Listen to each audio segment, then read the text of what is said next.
Hello everyone, it is Ry and Lentropy, and we are back for another episode of RF Talk. Joining me today is our Japanese correspondent, Ry. Hello Ry, how is Japan? Magandang gabi po sa inyong lahat. Okay. Binibigla mo. Things are great. It's cold. And it's not even winter yet. Shit, my brown ass is not equipped for this. We were just talking about your software and hardware problems as well. Apparently, you were given a hand-me-down laptop. Can you tell us more about that?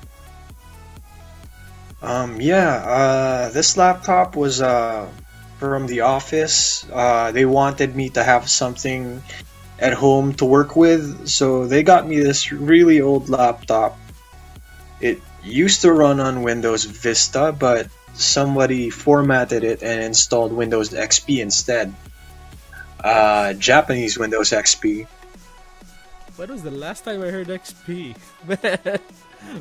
But okay, it's nice that they could lend you a unit, and well, XP is better than Vista anyway, so yeah, that's true. It's just this laptop though. They bought it from Sweden. It's a Swedish laptop.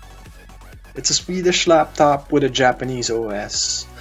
So, the Japanese OS on its own would have been challenging enough, but apparently the Swedish laptop is, the keyboard configuration is a little different, let's say. Okay, how different? So, there are keys here in different places. I'm pressing this one key, it's doing another.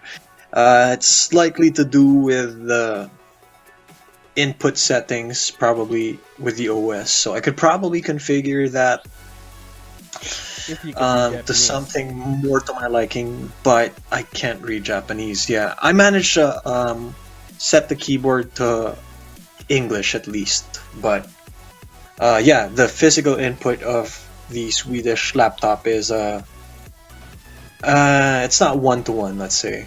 I could be pressing caps lock and it could be doing something else completely. It's annoying, but I've been I've been getting by. So you have an imported laptop with a local OS. Life's hard. Oh well. I just slap on sticky notes onto the keys just to remember what they do. Oh wow. Well, okay. Well, if it's any consolation, you're telling me that you're already eyeing a unit for yourself, and you don't feel like it's gonna be too long before you get it. So I definitely want a better laptop to game with and to game dev with. This one I have right now I just can't do either. So, I'm trying my best to save money and buy a better equipment sooner rather than later. Alright, so before we get to the topic proper, let's give you a little tiny shill for yourself. You mentioned game dev, and aren't you working on a little series for game devs to be or aspirants? I'm supposed to be finishing this my first article for a series of articles sharing my experiences and hopefully experiences of other professional game devs in the Philippines. So my goal is to share these stories with everyone, hopefully to inspire and to inform anyone else that may be interested in pursuing a career in game dev. We don't exactly have a name for that series yet, no? We don't. I can't really think of a catchy name yet. Article is so late. It's coming soon. And do look forward to it. We'll probably publish it on the website, and we'll hit Twitter and everything with it. So it's like game dev from a game dev. Anyway, so speaking of game development, we're here to talk about how certain publishers and game devs have their own little ways of, let's say, innovating their business practices. And one of the business practices that I once thought, like, until we started really researching into it, was a dying business model, was the MMORPG genre.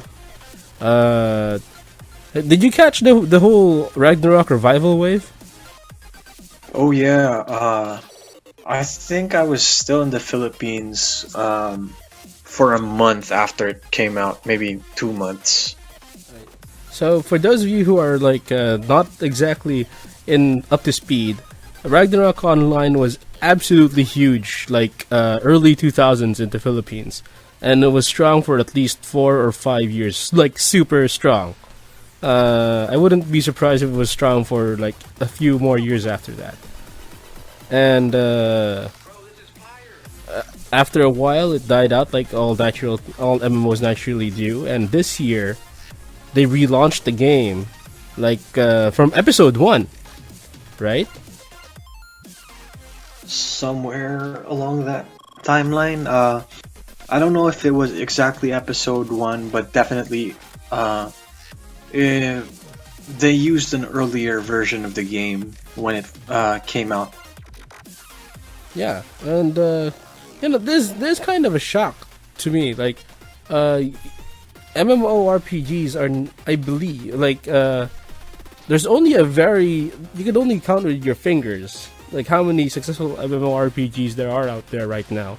And if you go to the broader definition of MMOs, just any game you can play online with a lot of other people on the internet, you can say that there's just so much competition. There's World Tanks, there's Overwatch, there's Destiny 2, EA Star Wars, which we will get to in a while. So why bring back the oldest version of Ragnarok Online to the Philippines? And actually, not only that, we are seeing World of Warcraft being announced. We are seeing RF Online, one of the first 3D MMORPGs in the Philippines to get published. They're announcing a comeback. So, and I'm just seeing more and more of these older games being said to be brought back. What gives? Well, definitely there's money involved. The motivation is very likely to be profit. Well, okay. And yeah. You know, I recall there being like a publisher elsewhere in the world. Shoot, I can't remember the name of the publisher that made a business of reviving dead MMORPGs. So, as far as Ragnarok Online in the Philippines goes, as far as their publisher PlayPark, it was PlayPark, right? Probably PlayPark. PlayPark has a thing for MMOs, yeah. Yeah, so as far as PlayPark is concerned, they probably saw what the other publisher was doing and realized, hey, it's not a bad idea. So from what I read from that article, licenses for dead MMOs come really cheap because I suppose as a developer, as the owner of that property, I'm not really doing anything with it. If someone walks through my door and tells me, hey, I could reopen another server of that game of yours, I could give you money for it, then I'd be all for it. I wouldn't even charge that high. I'd be like, yeah, sure, we're not really doing anything with it. Just give us our cut and we're cool. So, they give us the money, we throw them a game, and then we go back to doing whatever game we want to do or what we have to do, our latest game or whatever. Okay, so so you're saying that from a business standpoint, it's like the farthest thing from risky if you have the capital. It's not risky for the developer, it's not risky for the publisher / investor. I mean, if we think about it in a way, like a game in development costs a lot to make. So if we're talking about developing a game from the ground up, and that's going to cost a lot more than simply buying the license of a game that's already completed. I guess for analogy, if you're building a car from the ground up, you're going to make mistakes. You're going to have to refit parts. You're going to have to replace parts.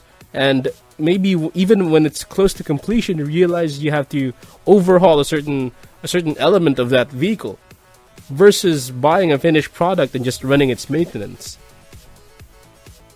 Yeah, that's true. See, there's a lot less risk for the developer, and for the publisher, they know what they're getting.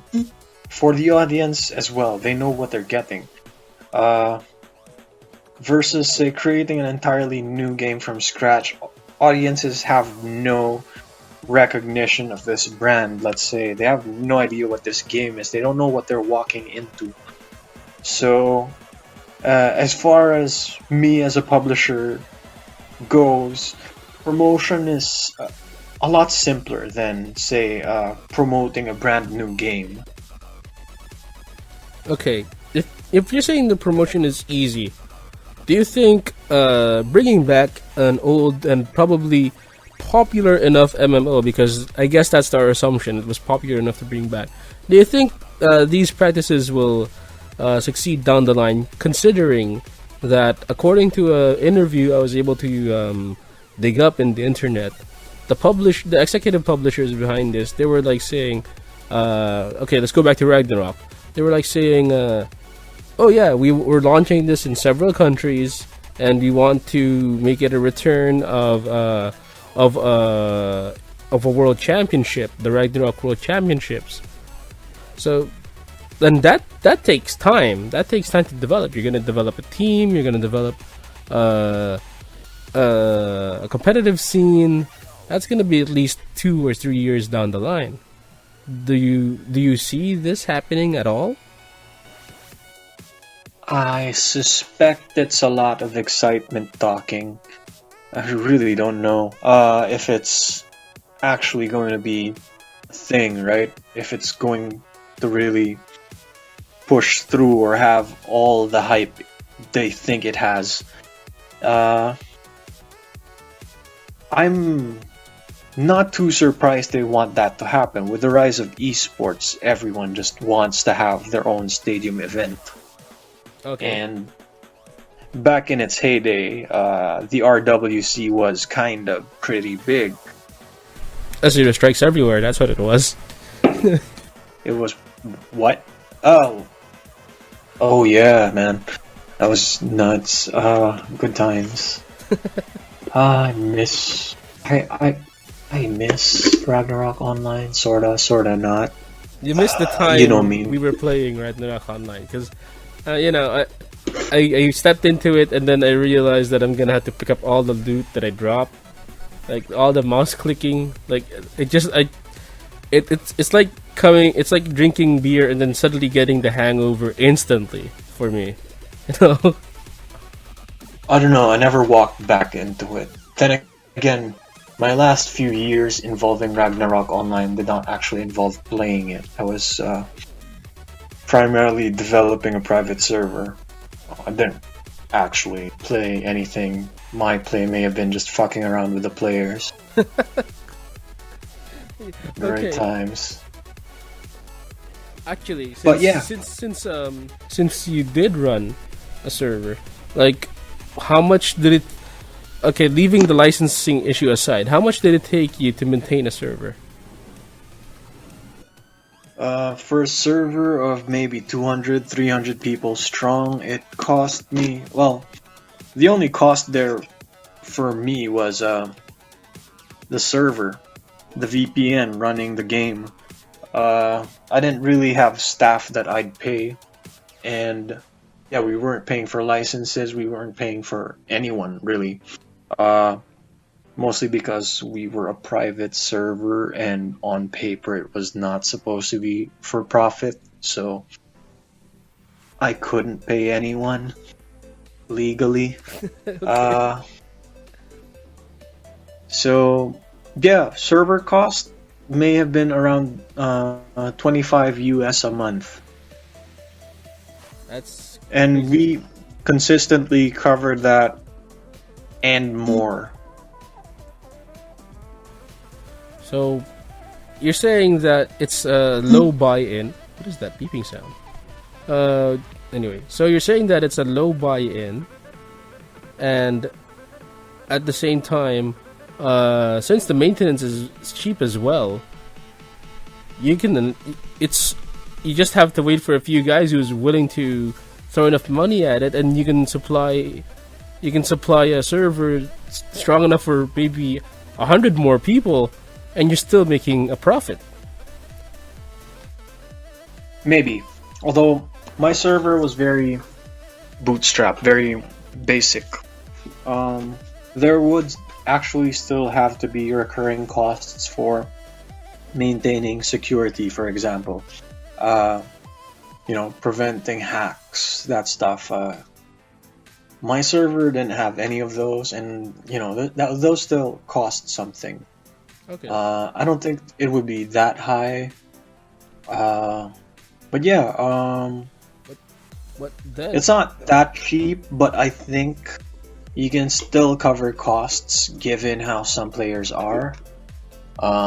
Yeah, I have a friend that's playing Ragnarok online right now, or yeah, went back to it the day it came up. Actually, he was waiting for weeks for that. He was He was so game for it. obsessively checking. Yeah, he was obsessively checking the Facebook page to see when it would launch, when it would go into beta.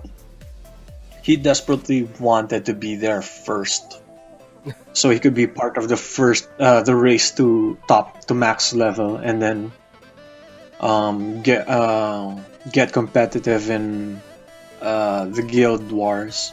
So that's exactly what happened. If I'm to believe his story, he's one of the bigger guilds in the low-key server or something. I would not be surprised. This guy went missing on me the day Ragnarok Online came back on. All right, Like, actually, now that I'm thinking about it, if the pull is strong enough, if your fan base is strong enough, a lot of things will fall into place for you. Like if you have enough fans of that MMO, okay, let's just since we've been using Ragnarok as our example because it's our most immediate one. I wouldn't be surprised if they hired community managers, and I'm saying community managers or hired actually with quotation marks. Now maybe all they really get are perks, maybe all they really get are but nothing money related. So you can have a lot of your stuff suddenly crowdsourced. You can have your marketing crowdsourced. You can have your community management crowdsourced because people just love the game that much. that is basically private server economy management. Hey, do you want to be a GM? Okay, you're hired. That's true. You're kind of cute. You're a GM now. But Events. all right, going back to considering how strong the scene is. Going back to my question a while ago. Do you see this? Do you think Ragnarok or games of a similar stature? Yes, I'm sure that the initial launch is going to be super successful. There's a lot of memories with our generation on that game. That's Philippines' first big MMO. I think yeah, it could do very well in the future, provided it's maintained properly. A lot of people were scared out of the official servers years ago because it lost a lot of its, let's say, charm because it was overrun with bots and whatever. So it's a fresh new start for everyone, and the community is thriving. So as long as it maintains, I guess, that atmosphere, then it has a good future ahead of itself. And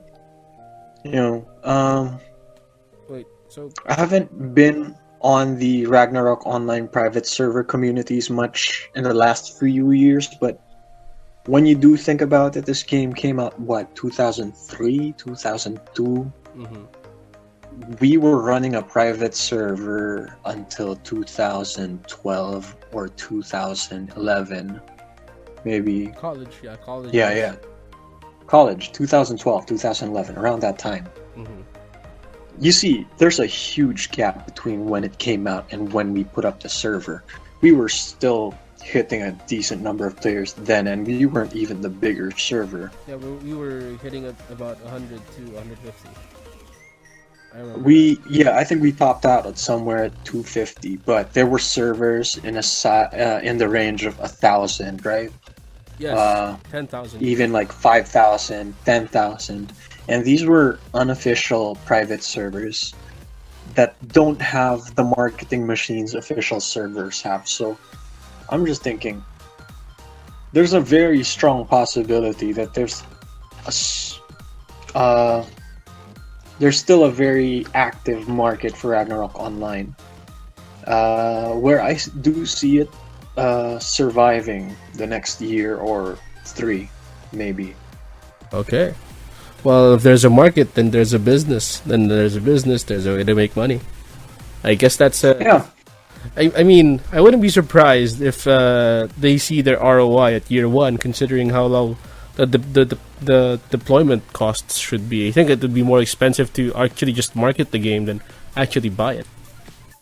I would not be surprised at all. Look, my friend, the one I was just talking to you about, this guy does not show up. Whenever we go out, he doesn't show up until past 11 p.m. We keep asking him, "What the fuck are you doing? Where have you been? It's 12 o'clock. We're drunk. Ba't ngayon ka lang nagpakita?" Like, "Oh, sorry guys, I was busy." Busy doing what? "Oh, it was War of the Imperium, 10 p.m. to 11 p.m.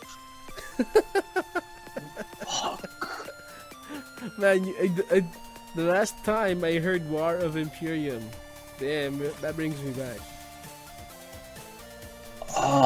That was a slap in the face. I would accept, "Sorry guys, it was traffic in Makati." "Yes, it is." No, dude. I went home, I played War of the Imperium, and then I drove to you guys. I'm like, fuck you. Ragnarok Online is better friends than I am. And then he spends the night talking about how the Guild War went, how War of the Imperium went. "Yeah, dude, this happened. This happened." Like, shit, I don't care, man. I stopped playing 5 years ago. And he starts opening up about how, I don't know, he blew like 30,000 pesos already on like the second month. He's a whale! The damn thing. He's a fucking whale. Businesses. So, when you have... And that's just one guy. Assuming it's a 10,000, 50,000 population game and 5% are high rollers like him, right? You're rolling in it. You're rolling in the money already. Because how many virtual machines do you need to maintain a server? Like one per server, correct? And it's not even a very strong I'm not one. familiar in the hardware. I'm not exactly familiar with the hardware. But yeah, it doesn't take much to run something in the size of a few hundred, maybe a 500-ish. I mean, we got by just fine with a single box for our server. I assume you need something a little more sophisticated for larger scale servers. Anyway. So, okay. Anyway, so yeah, so we have... I'm pretty confident that they're rolling in money right about now. For what it cost them to put up the server, what they're getting, they're probably ROI'd a while back. It's just that they have been spending big on events lately. That's true. And it's all thanks to the whales. And the whales do bring blessings and sometimes a curse. And that curse is their addiction to spend. And man, did EA ever pick up on that? Oh my god. Alright, I guess the next topic is EA Star Wars because loot boxes it's the year of loot boxes, man. And this is and they picked this up from freemium or free-to-play games, and it's made its way into the AAA. And well, are you familiar with the shitstorm that happened all over EA Star Wars? Oh yeah, definitely. I've been reading about a lot of shit happening with that. So Okay, it's EA. I guess What can I say? I guess just to go over it real quick. So EA, selling a fully priced game with all the pre-order options, has made it integral to their game mechanics for Battlefront 2 to have loot boxes as part of your character progression. Now, what does that mean? Your characters, the characters you get to choose from that you get to play, they're all super basic on what they have. They have a gun, but we know that in Battlefront you have ability cards. You have at least 3 ability cards, and you have none of that when you start. You can only obtain that through buying loot boxes either with in-game currency, wherein you're gonna take at least 8 games, at least 8 to 10 games to farm for the best loot box, or you pay it with money. And the rabbit hole goes deeper and deeper with EA. They are capable of leading us to new depths of lowness as every time. I thought Battlefront 1 was bad, but man. Anyway, I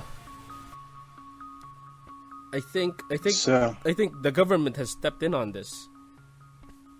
well, a number of governments, like I think Hawaii has moved to ban games with loot boxes. For one, because they classify it as gambling. Australia, I think. Australia, I think, I is think the latest Australia. one. Australia, I think, Yeah. is the latest one. And then Belgium is also seeking to make it illegal across Europe. So, Oh man, I mean, I don't know. Wasn't there a self-regulating body that's supposed to prevent the government from having a hand in how games are made? that's not really their job, though. If you're talking about the ESRB, the ESRB's job is basically checking for the contents of the game. If it contains drugs, sex, extreme violence, etc. That's it. They don't screen for gambling. I mean, if they did, there would be so many more games from before that be listed as gambling. Okay. And definitely, they're not testing for whether or not they think this this way of implementing one thing is exploitative or not. As far as the ESRB is concerned, I think most of the judgments they make are objective, I guess. And with this situation, it's a little more difficult. Okay. For the record, I'm not entirely against loot boxes. It's I spent a lot of years doing mobile game development, and without a very decent PC, and I'm usually behind on buying current gen consoles. It usually takes me 1 or 2 years before I decide to buy a current gen console. Most of my entertainment has been limited to mobile games, so as gacha, the gacha system is very normal to me. And now I'm in Japan. There's a gacha machine for every 2 blocks. So, It's it's very normal to me now. okay. I guess what I would argue is that the purpose of the ESRB, in spirit, is that it's supposed to protect the younger minds, the children in general, because this is how video games had initially started, and perhaps it's time to update what ESRB covers. It's to protect the youth from content that is harmful. So I think mechanics should be involved, but I guess this is like an entirely new beast that no body was equipped to actually deal with on technical terms? Mm, Look, I don't think the ESRB is actually equipped to handle something these you may expect them to do. Like, if I remember correctly, I had to pay the ESRB a small fee of maybe 1,000 or maybe 100. I don't know. Um, but when we tried to release a game on Steam once, we had to go through several ratings boards around the world to get a rating for our game. So there are different rating standards for Japan. I think Japan is the Cero, Yes. CERO. Europe has a separate. Different parts of Europe have different ratings boards. We have the MTRCB. A topic for another day, right? So it isn't really a solid organization per se, as it is. Basically, I don't really think it has the backing or the power to do anything much. But that's just me. Okay, My experience with dealing with them directly is limited. But as far as their work that I've seen is concerned, all they do is rate material if it has all the red flags that we defined several decades ago. that you've probably, I guess you could say that ESRB was basically or bodies similar to ESRB are basically institutions that are the equivalent of checking content in movies, and that's what they were based on. Yeah, so ratings boards for movies just have to check for content, and that's the exact same way ESRB rates games. If it has sex, if it has violence, if it has drugs, that's the only thing they rate it for. Okay, so maybe it is high time that regulations are double checked, as internet has changed everything. Definitely. Although, it's very hard to draw a line. I mean, people could just ban the gacha mechanic outright. But there are games I've been generally cool with the gacha system. Case in point being Hearthstone. I mean, it's a card game. You buy an expansion pack, you have no idea what's inside, you open it, you pray to God there's a rare in there that's actually useful. Okay, I guess my consolation mechanics in gacha is pretty okay. I mean, I play a lot of Japanese mobile games myself, and I am aware of these things, the consolation prize or some way to make up for Sorry, Japanese gacha. Yeah, basically bad luck. But sorry, what was I getting to? Consolation waifu. No, before that. I think I know where you're getting at. I think it's not. It's there was to blame the knife. You know, if in a murder you don't blame the knife, you blame the killer. You because the killer is the one who's capable of doing something bad with the knife, right? So, something. I don't think. And this is. Yeah. Sorry, I was just thinking. Don't blame the knife. Blame the guy with the knife. This is such a line I would have to say as an arms dealer. Okay. Yes. All right. Anyway, so yeah, I don't disclaimer: think, I sell guns. I don't think microtransactions are inherently evil.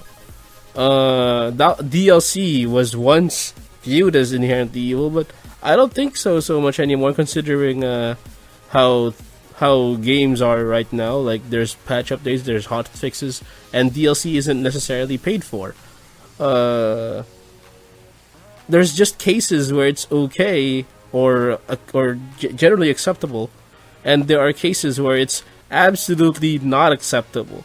EA Star Wars is one of them, with where you already had to pay quite a paywall to just have access to the game, and then you're basically being tortured by grinding, so that you can so you would eventually just go towards buying loot boxes with real money.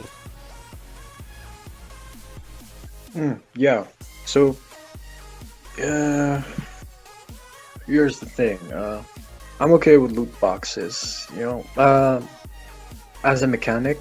Yeah, I'm cool with how, let's say, Hearthstone did it. Hearthstone, sure, there's an element of randomness, but they're very forgiving. They don't put that mechanic in just to milk you of your money.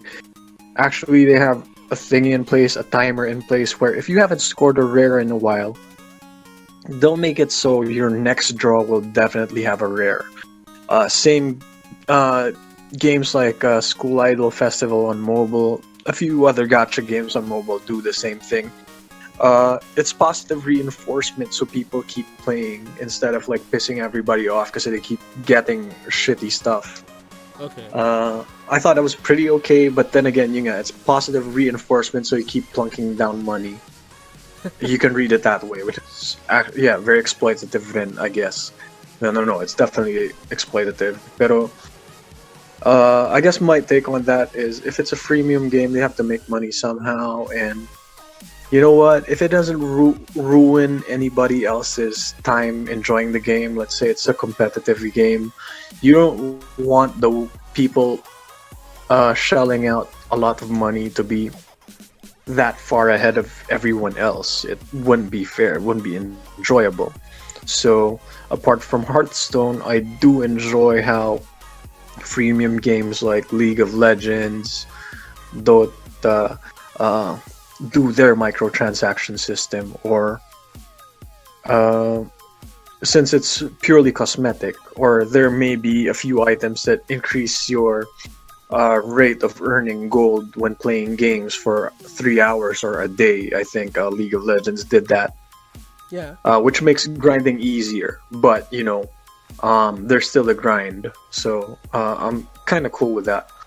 Overwatch, I'm okay. I paid for the game. Sure, microtransactions inside in a paid game depends. I'm cool with Overwatch. Fine, I paid money to play to buy this game.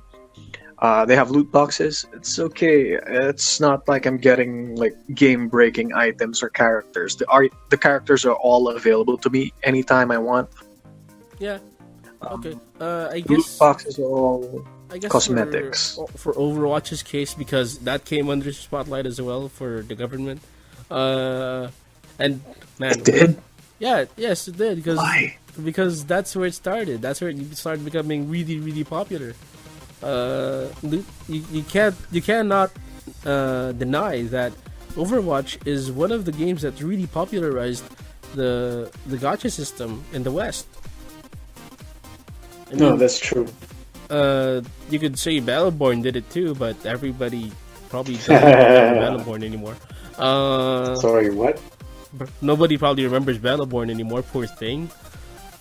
Anyway, What's Battleborn? it's That might have been before my time. that it's called squandered potential. Unfortunately. Anyway. So yeah, in Overwatch's case, like, updates are free. All the updates are free, and there's a clear method of gaining loot boxes without torturing yourself. You're basically playing the game naturally, and all they really are about is just cosmetics, purely cosmetics. So it doesn't really affect how you play the game or how the game interacts with you. So at most, these things are, you're gonna be buying them seasonally. You're gonna be buying loot crates, loot boxes, whatever. seasonally because you just really want that cool looking costume of this character that you love.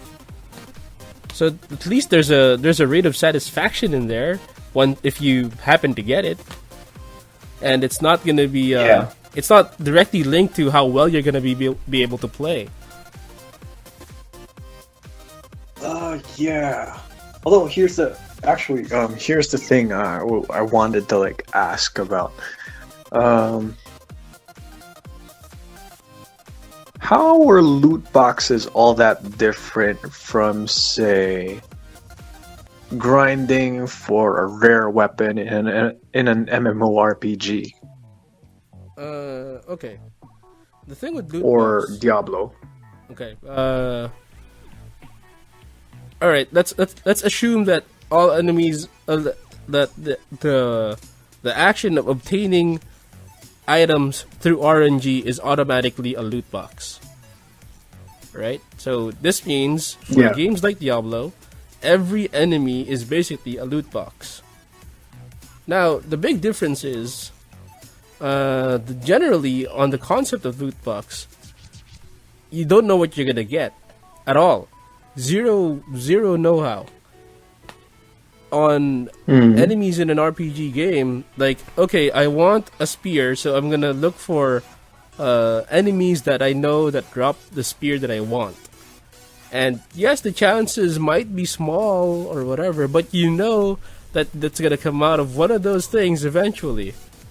And you're also not paying to open one of them. You're playing. Oh shit! I just remembered. Oh man, no, I just remember this really sad story from Ragnarok Online all these years ago. Okay, go. Which, it connects to the story, to this whole issue. You're saying basically, hey, I know what I want, so I'm gonna go after this thing, this particular loot box so I'm sure I pick up what I want eventually, but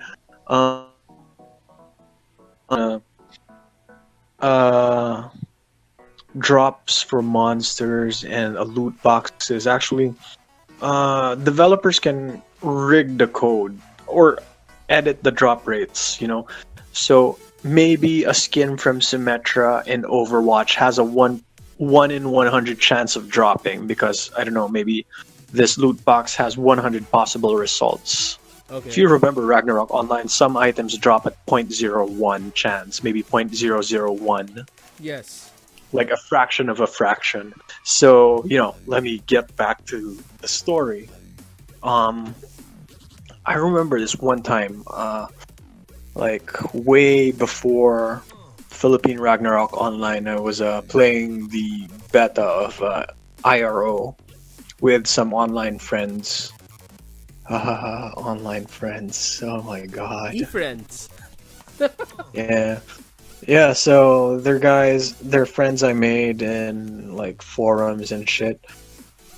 And Ragnarok Online dropped. It's like one of the first major international MMOs at the time, so it was so cool and shit. And everyone just watched Dot Hack a few months before this, so all the magic of that, the idea of like being in a virtual world together and shit. It was an exciting time. Yeah. Anyway, one of the guys is like, I have no idea how this happened, but he's like super into this other girl. We were friends with online. Like this guy was American, this girl was from Spain or something. Anyway, this guy would like talk about all his sad stuff about how much he likes her and shit on AOL. Yes, AOL. Okay. I was on AOL, guys. Yeah, we talk about all that Technology sad. 101 right now. We started with Windows XP on a Swedish laptop. Now we have AOL. Yeah, we have AIM, guys. So, yeah. Every now and then, this guy would talk about like how much he really likes this girl and wants to prove it. So you know what he did? This was Ragnarok Online, man. You know what he did? He farmed for a card? What? He farmed for a frozen rose. Oh no! A witherless rose. What? Okay. You know what a witherless rose is in Ragnarok? It's from a rare monster. It's a rare drop from a rare No. monster.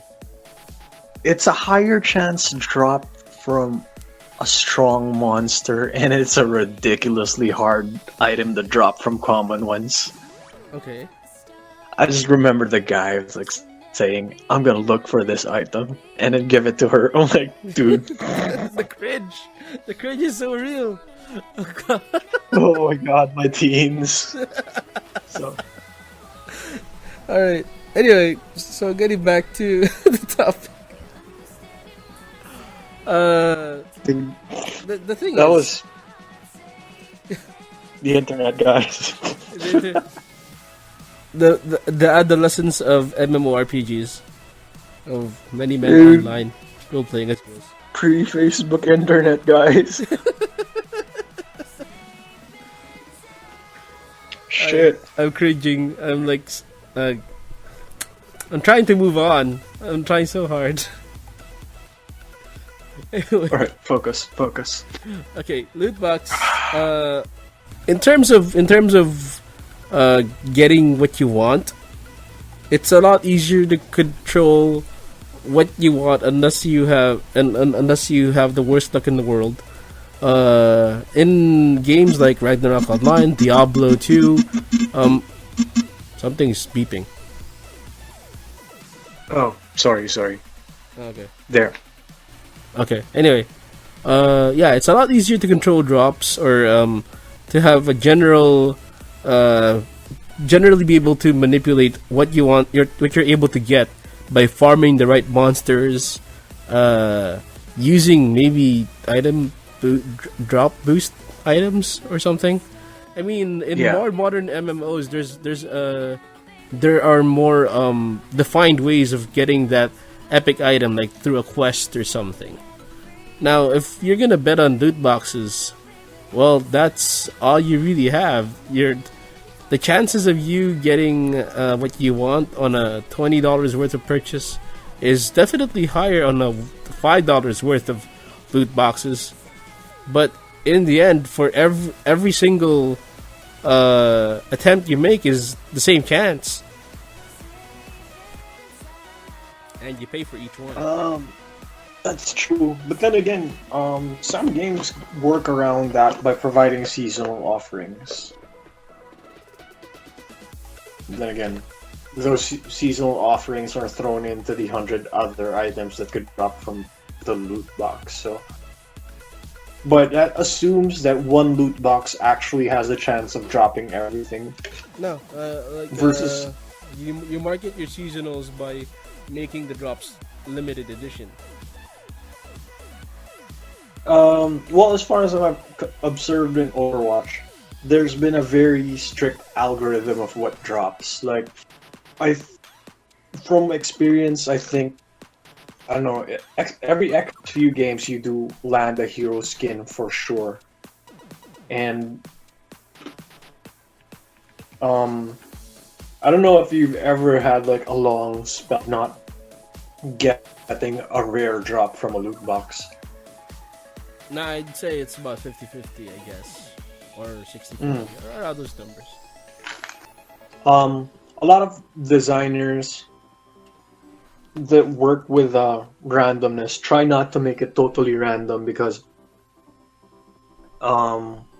absolute randomness creates what was the term for it? There is a game design term for this. A Pareto distribution. No. It's a negative experience. I can't remember the term for it, but yeah. Randomness opens itself up too much to negative feedback. There we go. Now I remember the term. Yeah, negative feedback. Okay, so Negative feedback being players feeling bad about what the fuck just happened. It's the same way how you got one hit KO'd for absolutely no reason you can determine.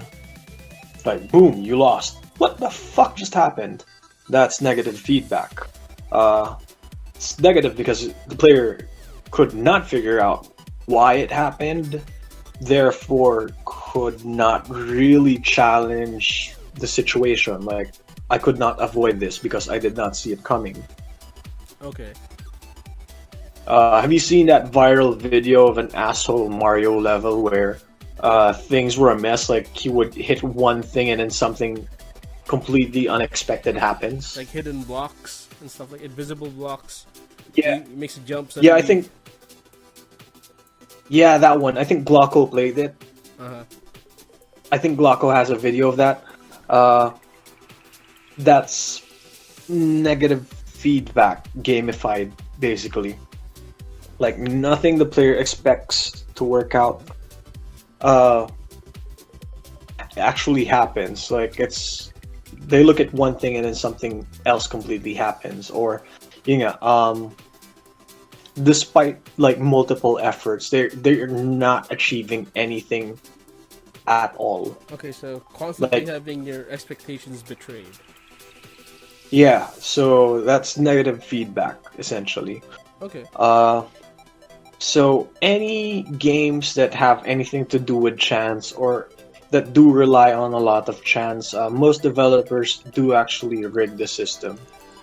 Like I said, there's the mercy mechanic in Hearthstone where if you haven't scored a rare card from a booster pack in a while, the algorithm sets it so eventually you will be rewarded with a rare card. And you don't have to wait very long for that to happen. If I had to say, maybe if you haven't had a rare card in 10 booster packs, your 11th is guaranteed to have one. Some mobile games have been adopting that strategy as well. So, yeah, it's kind of predatory in the way that, hey, I got a rare, so this isn't so bad after all. You keep going, keep rolling, keep putting out money for more rolls. It's kind of exploitative in that sense. Yeah, but I guess in a sense it's also give and take. I mean, if we're talking strictly about the level of satisfaction of the player with the game, then even if it's kind of a consolation prize, at the very least the experience is given a softer blow if it's a terrible roll. So I don't know where to stand on this, because since I do play Japanese mobile games and I'm quite familiar with the gacha system, I can only see that it can only do good for both player and developer, because for one thing, you're never really forced to buy any of these, and there's normally a way to obtain or to be able to roll without having to spend a single dime. So I believe that there's still a lot of agency behind the player on how the game is played, and it's not automatically dictated that if you spend this much, then you get this, then you get what you paid for. You get a much easier game. No, it's not like that. Yeah, that's true. Actually, I do want to explain one reason why developers like this mechanic, like the gacha system, if I may. So, it's a dirty word right now, but a lot of developers were very optimistic for its future. Games as a service. So yeah, people are groaning at the idea of it right now. But 2 years ago, a lot of people were praising the idea because there's a problem with there's a problem with how some games are getting more expensive to make, but you can't really hike up the prices when they come out.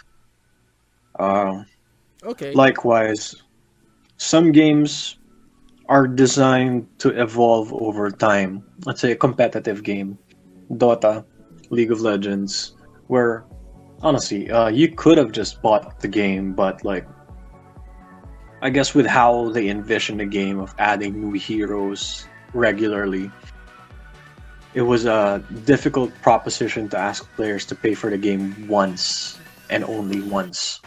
If development were to go on for the next 10, 15 years. Yeah, No, they. That could have been curbed with DLC, where they say like, okay, we're introducing 5 new heroes as DLC, but the DLC method will wind up excluding a portion of your player base instead of having all the heroes accessible to all players. All right. So if you want software as a service to work, like personally, based on so this is just anecdotal, right?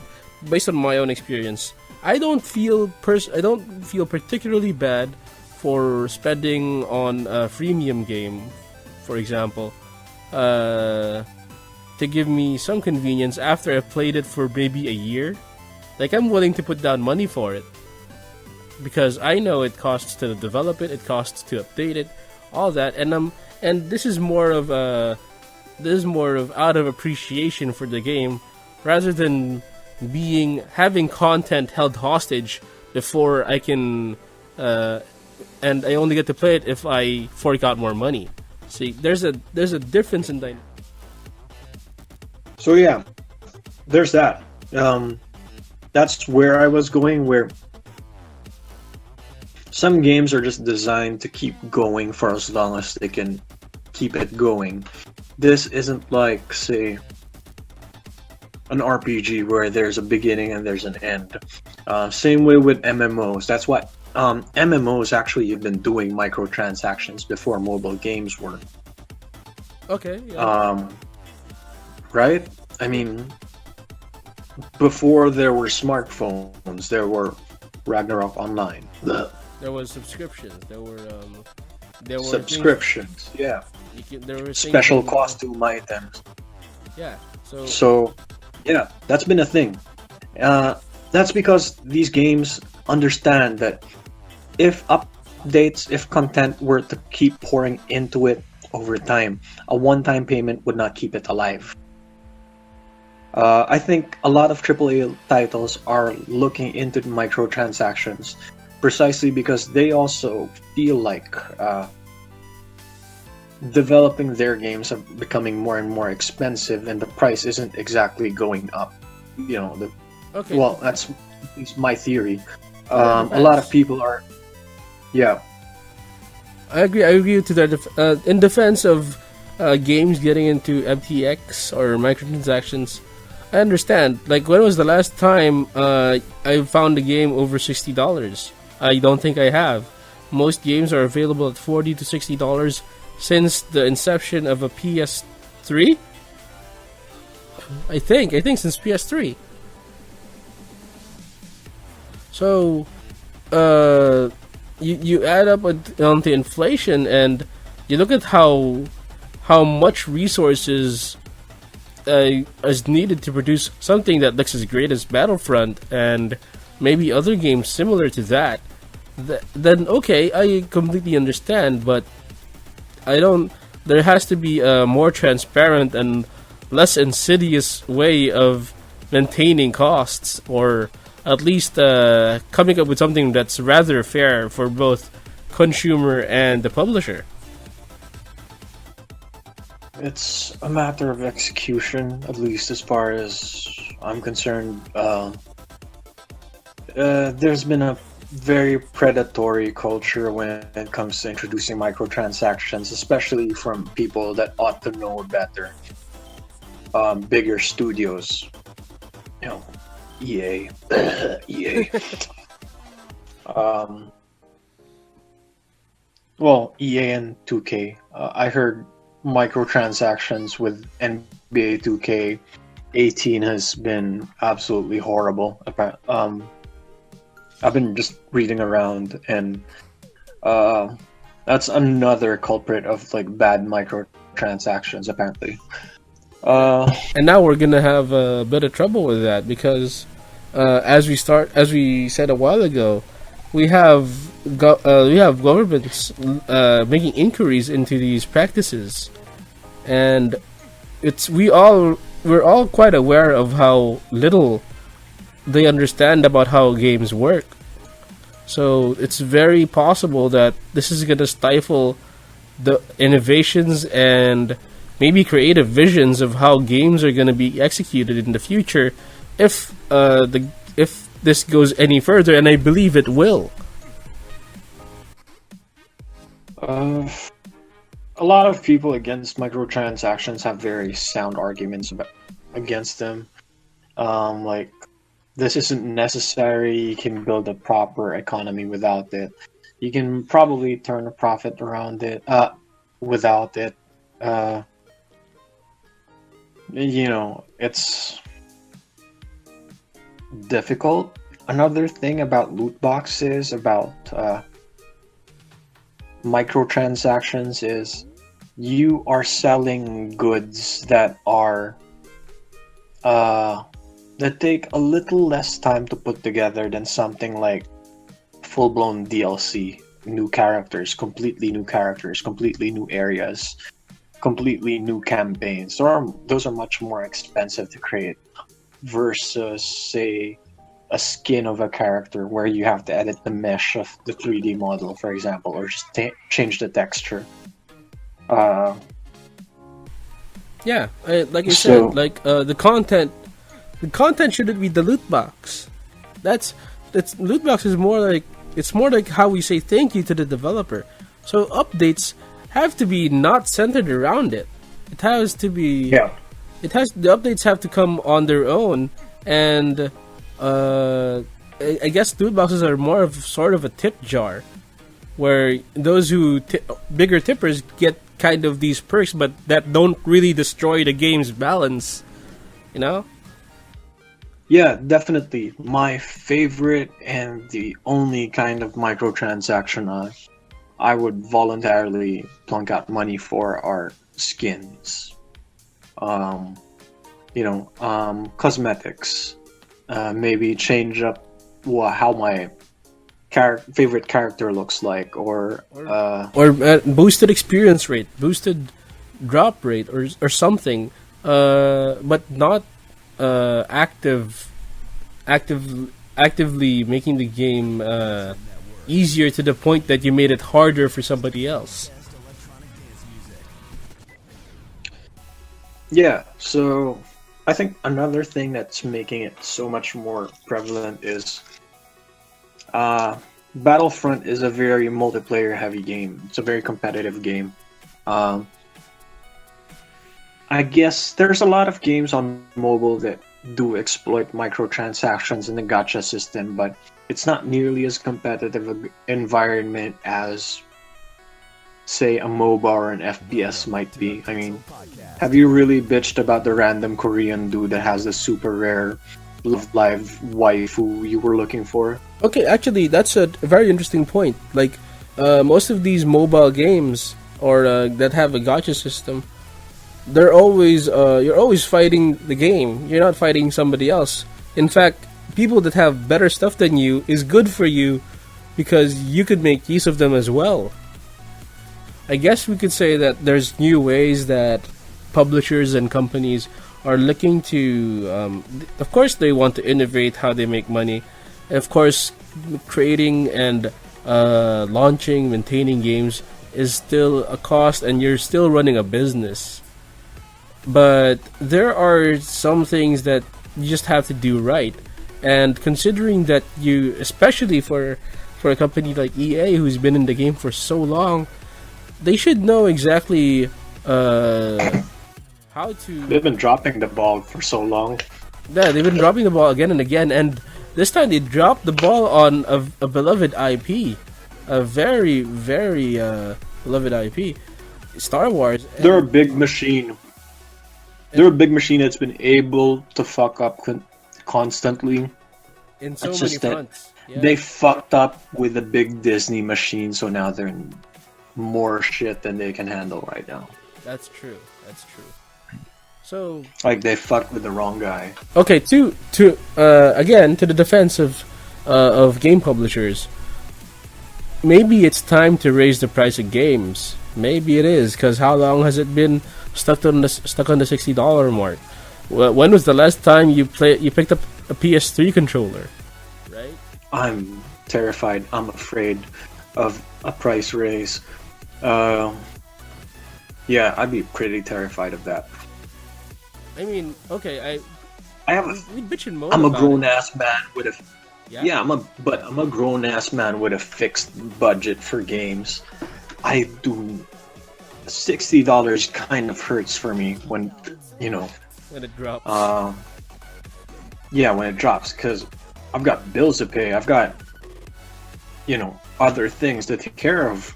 Uh, Yeah, but I'm trying to save for a family and shit. so You're trying to raise a kid.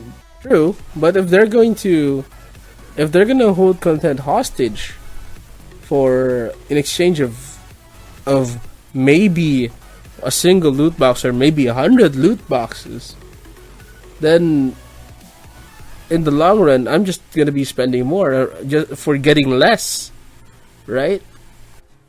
The Well, more- no, I'm okay with the loot box system. They just have to get their shit together. Uh, it's there's just I mean, a look, right it's way to do things. worked for games. Yeah, it's worked for League of Legends. Nobody bitched about League of Legends or Dota for the how long have they been around? Has it been 10 years yet? Has it been 15? 70. I said 9 Well- years. 9 years for Dota 2, if you count the beta. So yeah, a little longer for League of Legends then. It's been a decade. Nobody bitches about microtransactions in League of Legends. The recent, well, fine, that's microtransactions. We're kind of dancing between microtransactions and loot boxes here. Okay. I guess for closing argument, since we're closing Yeah. this out, yeah, microtransactions in games that you already paid for, that you pay to buy it, you buy it to play it, and then there's still microtransactions in it to continue playing it or play it easier or something.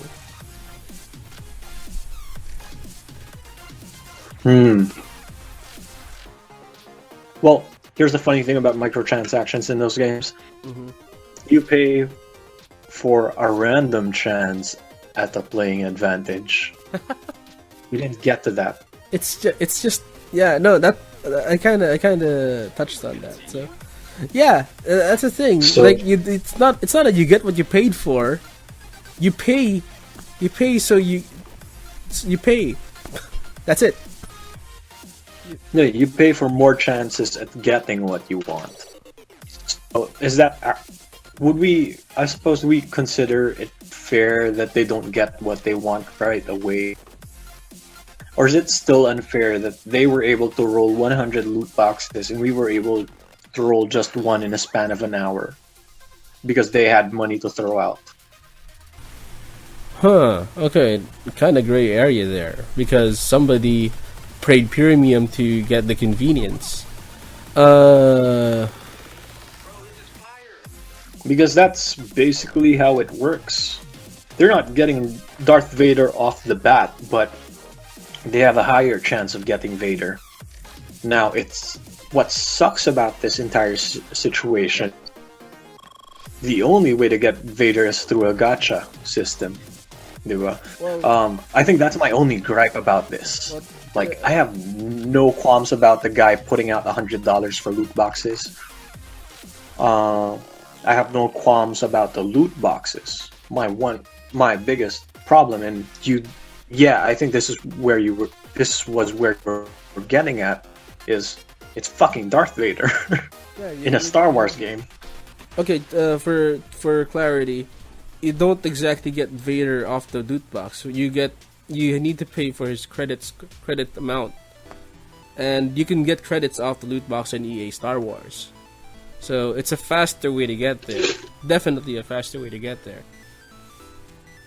So anyway, yeah, if somebody likes Star Wars so much that they dish out $100 because they really want to get to that point quickly, okay. But if the difference between 100 loot boxes, for example, is one guy paid $100 and the other guy played for 800 hours, to be at the same level.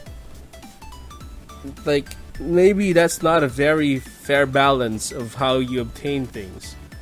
If we look back to how other games had pulled it off, they throw in a lot of freebies, so you don't feel like you're just grinding for everything. I'm a little weirded out about the whole thing because